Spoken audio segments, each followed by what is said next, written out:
Hello and welcome to devlog number 8. My name's Jonathan. It's been a while, about a month, and I've just been kind of heads down working on my game. Largely, I've been working on this 4th level. So today what I'm going to try to do is just kind of walk you through the level and do just kind of on the fly talk about what I've been doing, things I've built, what I've changed, what I'm trying to accomplish, just all of that. So to start off, this level initially was going to be very short, and then as I kind of started building it and thinking about things, kind of blew up, and now it's definitely my biggest level. It has a lot that I like. It's definitely my favorite one so far, so much so that I'm going to be going back and rethinking my other 3 levels, but I'll probably be talking about that in the next devlog. And the goal of this level was to introduce like the turrets that I've made to kind of ramp up the challenge. And so that's why I was going to be short. But then as I started building it, I started rethinking things. And I was like, well, what if I had this? And what if I just kind of up the complexity of what these levels should be and what this game is? So that's what kind of happened. And I think this is a pretty good level. There's a good mix of kind of like trying to find things, platforming, shooting. Visually, I'm really happy with it. This level takes place in what I'm deeming the code space. That's might be a work in progress name. We'll see. It's kind of like the in-between areas of the system. So if you haven't watched any videos, the general premise of my game is that you're jumping from simulation to simulation, and you're hunting down these viruses. And this is a representation of like the inner workings of the system you're in. So this isn't I guess it's maybe simulation, but it's kind of more like you're like in between the ones and zeros of the code, like in your computer. Think of it that way. And so my big thing was like trying to visualize how would that look and how's it going to look in my game. And I kind of set it on this like very grid-based green, a lot of piping and like wires everywhere. My tutorial also takes place in this, but with this level, I really kind of nailed down the visual identity of what it's going to look like. And I'll be going back and kind of redoing how my tutorial looks in some aspects, just because I think this looks way better than my tutorial. So just to start off, I'm going to just kind of take you through the level bit by bit. I'm not going to go in depth on anything, just kind of show you what I'm working on. So this is kind of just the starting area. You go through, you're going to talk to your little AI companion. I was trying to focus more on just like little details on the walls, like vents. You can see like wires. If I actually play the game, oops, I don't know why I spawned myself on the floor. Hold on, let me just find where am I at. I don't even know. There we go. Hold on. Give me a second here. I'm sorry. Like I said, just going to do this all in one take and just kind of show off what I'm doing. So yeah, there's like sparks coming from the wires. I see like these like ones and zeros kind of going up in the air, just kind of showcasing that, yeah, you're in the code space. Of course, like everything's interactable. Do all that fun stuff. But so you break through this wall right here. You can shoot it, break through it. And this will be your first encounter with the turrets. That's one of the things I'm going to be doing in the next devlog, is talking about how I kind of want to change the look of these. Just very temporary right now. They fire the player. But in this first sequence, it's kind of you hit a little trigger, and then your AI companion saves you. He erects a barrier that stops him firing at you. And there's going to be some dialogue. You do some platforming on these pipes here. Pipes. I don't know why I said it that way. And this is also material change, so in the previous devlogs, you might have seen like this is kind of replacing the lava. It's kind of like the out of bounds zones. Like if you touch it, you get damaged and you get teleported back to the start. So like I said, it looked like lava initially, which was just terrible looking. And I was like, okay, well, what if I just kind of bring it in line with like how like all this green and stuff? That's how the code space works. And so this is like corrupted bits of code, and that's how that's going to look from now on, and that carries over to all my other levels. Because in my other simulations, bits of the code space are kind of leaking into it and either helping you or hindering you. And so this will be like the same material that you'll see in those other levels, kind of giving it a visual through line. So you go through here, do some platforming, have a bunch of wires on the wall. You come through here, And this is also I made, since I'm upping the challenge, I now have health pickups, which for some reason isn't spawning incorrectly. There we go. Don't know what's going on there. Very simple. I'm not really hurt, but you should do it. Yeah, so it just kind of fills you up. I have a little generic sound right now. And that is just a very simple health system. Obviously, I didn't heal because I had full health. But if I just bring this over, probably a better way to do this, but I have it, since I already have my health bar set up, I basically just have you, it damages you a negative amount. So that's just kind of what I'm doing. Probably a better way to do it, but this is what I'm doing. And anyway, so then you come into here, and this is this whole big platforming section. So I'll have like a little piece of dialogue thing pop up here, and a little text box, because there's this elevator you have to get through, but it needs a key, and the key is over this way, and while you're doing that, you're going to run into these turrets. So, again, still kind of working on it, but they'll be firing at you, and so you can break them. So you come up here through this platforming. Another thing, just kind of honing on that visual identity. I'm going to go back into my levels. So this is what I want the platforms to look like in the code space and in the other levels when it's something bleeding in from the code space. These kind of like hovering hexagons, the green glow. Then I have like a little like hovering effects. I didn't just want them floating, just to be floating. That just looks weird. So this little green glow kind of indicates that that's how they're staying up. So you go through there, and then you pop up right here. So you have to, this is very simple. You just grab these, place them here. These will come up. And actually, this would be a perfect time to talk about my sound system. So, with everything in the game, I have a new sound system attached to it. I haven't put any sounds in yet. That's what I'm going to be doing after this. But how it's set up is so like you see like these platforms come up. So right when the platform comes up, it's going to make a noise. And so I have that instance edible here. So as you can see right here, I have how fast it can come up. Then I can pick the sound that I want to play, and then a delay. So if I want there to be a delay until the sound's played, so like when that pressure plate's triggered and they fire up, if I don't want it to happen immediately, I can have a little second, and I can do this like generally. I can make changes to all of these at once or individuals. So if I maybe want like 2 platforms to come up, and then 2 more, and then 2 more, and then 2 more, and then 2 more, kind of have that sequence. I can do that, edit that here.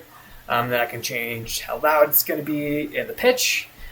And if I, well, this isn't going to show you because this is a child of the blueprint. Give me 1 second here. I'm going to go and just kind of show you how I made that sound system. I guess on any of this, it's all the same for any of this. So here we go. So down here, just kind of when the event's triggered, I have it play the sounds, or there's a little delay time till sound plays, delay, and then play sound at location. So then there's volume multiplier, which is instance editable, the sound, which is instance editable, and the location it plays at is just the whatever the blueprint is, so whatever that, like if it's an elevator or door opening, it'll play right where that door's at, or right where the elevator's at, or like I also have it so like when you break something, it will play a little sound when like the fragments hit the ground, and so if you're right next to it, you hear the sound. If you break something from 20 feet away, you won't hear it. Just kind of things like that. So actually, I could probably just show that. And all these sounds are not final, but let's see, do I have a sound on here? Yeah, so I just have a generic little sound. So like when I shoot it, it kind of makes a pop sound, but if I was to go back here and I'm getting shot at, if I was to shoot it from back here, okay, I think you can still hear it, but I need to tune the radius, but that's how that's going to work, is depending how close you are. Anyways, I'm rambling. So here we just have a lot more detail. All these pipes, it took me a long time to kind of like create this area because each one of these pipes is like a little individual asset, and so I was kind of piecing everything together and creating a whole like a little piping system, which took way longer than I thought it was going to. Gonna have some cool visual elements up here. You come through here, and this is the biggest work in progress. This is one of the obstacles I have. Um, it's actually completely broken because I was tinkering with it. But basically, like, you'll hit like a trigger over here, and then let's see here. I don't even know what's going to happen because, like I said, I was messing around with it and I just had to fix it. I'm going to come back to it later. Well, okay, so they still kind of come at you. It's just not very correct, but so those will fly at you, and then I have some like these balls that will hit you and damage you that you can shoot at. But I'm going to jump around even more here. I'm going to go to my test map here and just show you what those are. The general idea for what they're supposed to be. It's kind of like this flying object that will damage you. And this is just one of the things that I'm working on. So if I this is just set up. Again, visually, asset-wise, none of this is how it's going to look like. It's just me messing around with stuff and me playing around with it.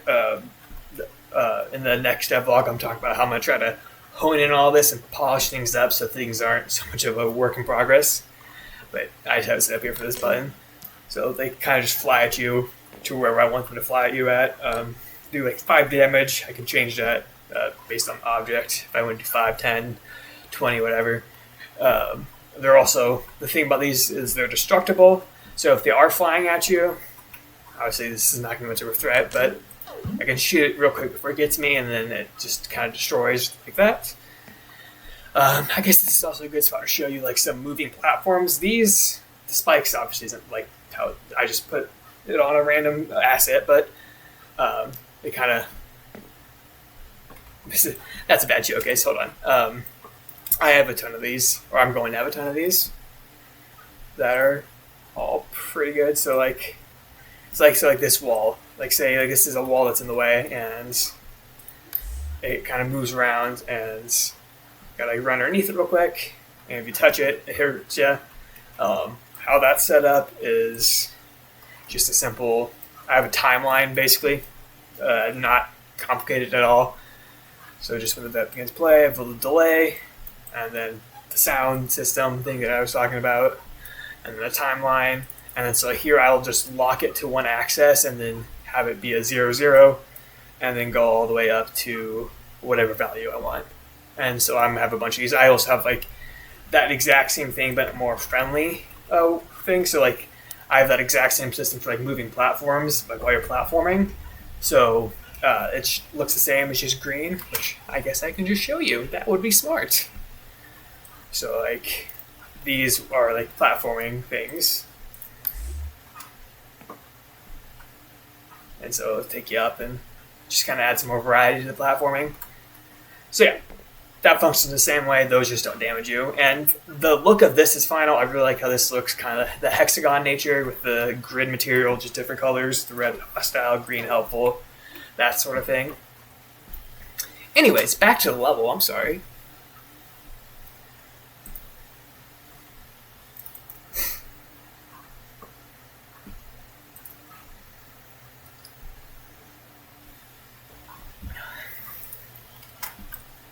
Don't think anyone's watching at this point, but if you are, hey, thanks. Really appreciate it. Again, right here, like I said, this whole area is a work in progress, which is why you're going up here. I'm going to have these balls like roll down to you. Right now, it's just blocked off by this invisible barrier that's hooked up to that pressure plate that you can walk, this invisible pressure plate. It just kind of like puts that barrier down, and then they roll at you. What I'm going to do is, I'm going to see if I can do is just kind of create like a little spawning thing. So when you hit that pressure plate, instead it just spawns these at a certain location. I just haven't done that yet. That's going to be part of the next phase of what I'm doing. So anyways, you come up here, come into this room, you grab this key, you go down this elevator, you go back down in here, go up this elevator. I have the key right there just for testing. Won't be there in the actual game. Come up. And then I really like this room. Well, first of all, this is a showcase of some like the moving walls, just very, very simple. Just kind of moving in and out. Have some wires on the ground. Then you'll come in here, talk to this guy, your little companion. gonna change how he looks eventually. Don't worry. And then this whole area, the whole idea here is, I mean, once you explore around it a little bit, there's some fun stuff in there that I don't want to spoil. You'll come to this, you need another key. Surprise. And the way you get that is, hopefully once you explore around a little bit, you'll find this little button, which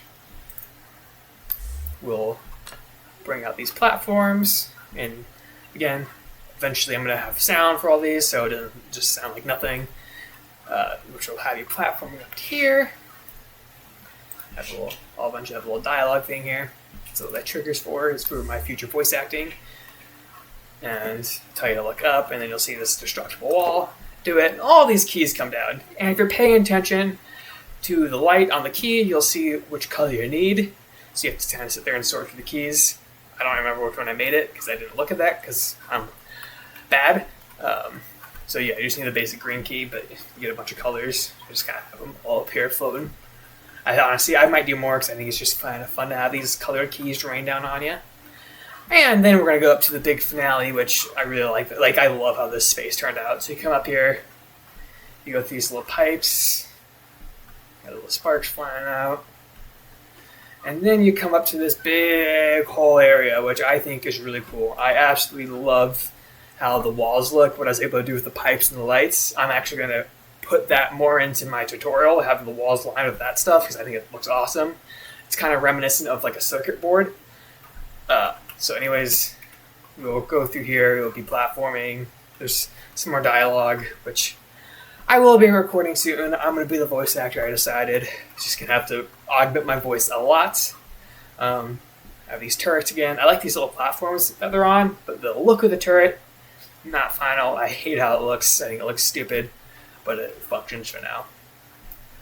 And so this is where I start introducing these platforms. I was talking about the moving platforms. They'll bring you around over here. You jump down here. Do all this jumping about. I love like the pipes and have like the colored rain raining from, and it's kind of like this is like a little city almost. Like a bunch of I just think it looks really, really, really cool. I'm proud of this area. I'll probably add a bit more detail into it, but I'm happy with the results so far. Anyways, you come up here, and then there's just a big cylinder that is blocking off the big virus that's holding you here. And so, yeah, jump down, it goes down, and it's revealed. And so, yeah, that's kind of this level. This might not look like much, but it's what I've been working on for the past month. Like I showed you, I was kind of building some of those flying obstacles and the moving platforms. I was playing around a lot with like my animations on my gun. Scrapped all that. Didn't like how it looks. Wasted about a week and a half doing that, but it is what it is. And yeah, while I was going through making this level, I was really trying to think like how I want the code space to look. Because all these, like right now you're seeing like everything looks like this, but like these like little things bleed into the other simulations. So like if you're like so right now for my other two levels, it's like a snowy area and like a medieval area. And so these type of things will be bleeding in. Like say like there's an obstacle that normally you just couldn't get past. And your companion, the little AI buddy that is accompanying during this journey, is going to be bringing these things in, like creating these bits of code. So like if you need a platform, I want the platforms that are spawned in to look like that. If there's a barrier that you can't get through, I want them to look like those walls or that floor that teleports you. If like piping maybe, if like just random things bleeding into the simulation, because the whole conceit is like everything's kind of broken and like falling apart. So having these little elements from the code space bleeding into those levels, I think is a fun idea. And so I wanted to nail down the visuals of the code space, and I think I did that with this level. I don't think I'm going to be doing much changing of how this area looks. And I'll probably do maybe one more level set in the code space, like the finale level, and it's going to still have the same visual identity with pipes and the hexagons and the green. Just kind of, it allows me to really do whatever I want with the assets because they're all the same textures, so I can kind of make anything work. Like I can just piece together like assets as you see here, just like random little things. Like this is just a bunch of little pieces that I've just kind of put together. And yeah, I just think it's neat. And that's kind of what I want to show today. Again, I think I'm gonna actually record another devlog here in the next day or so, talk about my future plans, because creating this level, it has a level of interactivity. I want to say you might not be seeing me just broadly flying through it, but there's a lot more to this level than my other levels, and so I need to elevate my first 3 levels, maybe not the tutorial so much, but other ones, to be more on the line of this level. And I know exactly how I'm going to do that. I have like a planned, I'm going to be adding 1 new area to my previous levels, and then kind of just tweaking some things and replacing some of the placeholder assets, like because I just had some random stuff in there to represent the code space, so random like squares and cylinders for the platforms and little things. But I'm going to replace all those with what I did here, and so there's some more cohesion through level to level. There's a through line. Yeah, I'm going to go way more detail on that in the next devlog. I'm going to actually show you what I'm going to be changing, show you what the new areas are going to look like, where they're going to be, and all that. And wow, yeah, I did that all in one take, so I'm pretty proud of that. Thank you all for watching if you're here. I'm loving doing this. It's been a great learning experience. I feel like I'm actively learning a lot as I'm going along. I'm becoming more and more proud of this game every day. I think it's getting better and better. And yeah, I'm excited for what I'm going to be able to do. Everything's so early still, but I'm hoping to start polishing up what I have before I go forward making any more. And yeah, I'll see you guys in the next video.